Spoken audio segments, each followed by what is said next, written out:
The beginning of those 5 decades, weirdly enough, is in 1975. I'm a 21-year-old, very naive but very curious undergraduate student.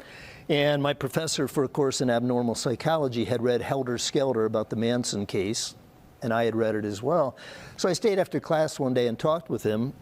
And I said, it's weird, some of those people who followed him came from middle-class backgrounds, not unlike my own. I don't really understand how they fell under his spell. He was a career convict with a 4th grade education.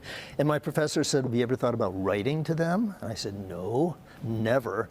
And he said, maybe you ought to think about it. So I did, and I eventually began writing Manson, Squeaky Frommie, who gained her own brand of infamy for attempting to assassinate then President Gerald Ford in September of 1975. And so that was the beginning of the 5 decades, 1975. And then I thought that Manson chapter / murder chapter of my life was over after about 3 years. And then almost a decade later, 2 of my coworkers were murdered. And I thought, murder appears to be a theme in my life. Maybe I'll become a forensic psychologist. Wow.